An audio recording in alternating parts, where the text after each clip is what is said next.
Hi everyone, welcome back to my 5 and 5 series. So if you're not already subscribed, hit that subscribe button. If you're new, welcome.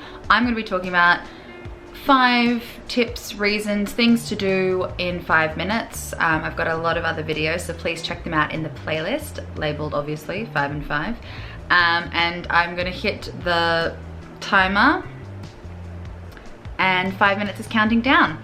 So I get this asked so much of me about my, I guess, process of applying for permanent residency here in Canada. So I'm going to be talking about my experience in applying, obviously as an Australian moving to Canada. So I've got 5 tips, I put them in my phone so I don't forget.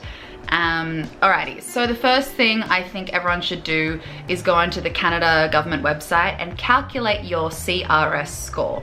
Now, basically, it's a huge rundown of questions about your age, your schooling, your work history, and basically gives you a score at the end, and it breaks it down into different sections of what you're going to be marked, I guess, against in your invitation to apply for permanent residency. I'm going to be calling permanent residency PR for the rest of this video, just so you know.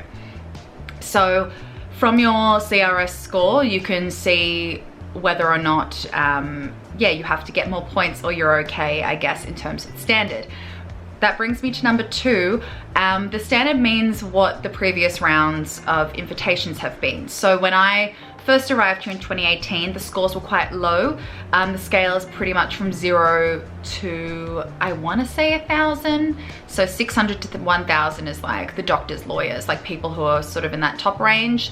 The middle range is like 400 to 600, and then anything lower than 400, you really have to find points and it's a lot harder.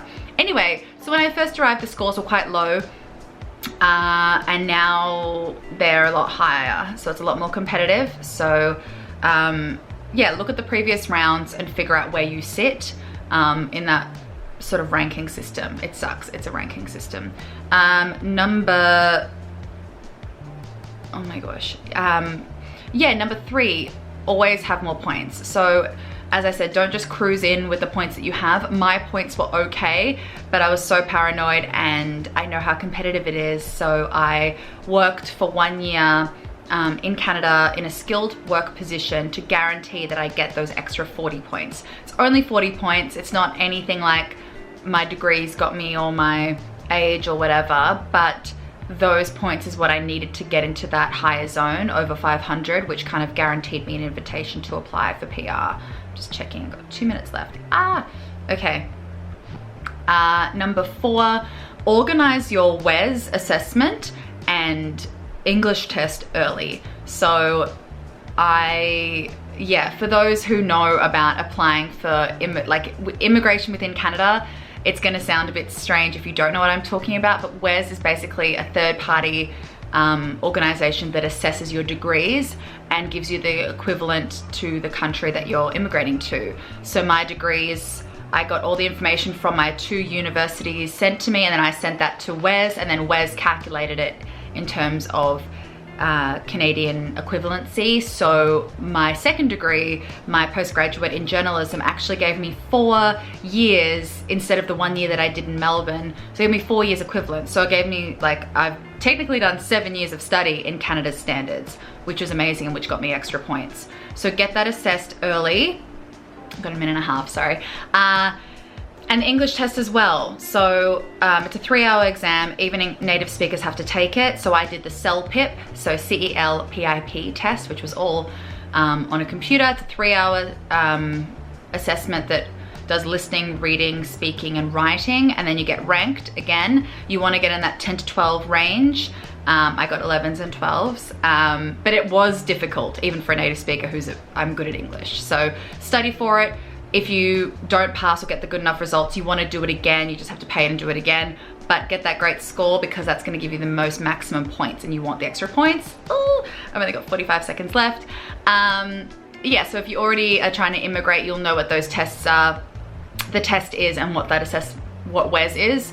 But definitely do that early, just in case it takes a long time, because you want to get your invitation in, your express entry or whatever you're doing, in early. And my fifth point is get an idea when you first arrive here on the IEC visa from Australia to Canada if you want to stay. Because if you want to stay, get all this done early because it is a long process, takes a long amount of time. If you're in, 14 seconds. Yeah, if you really want to stay, get onto it early. If you already know in Australia, if you want to do it, perfect. Do it in Australia, it's way better than doing it here because you can save money. Got 5 seconds left. Yeah, so that's my experience. I'm going to talk more when I actually get my PR, but it's all been processing right now. But I know a lot about this, so please let me know if you'd like to know more. And yeah, thank you so much for watching my 5 in 5, and I'll see you in my next one.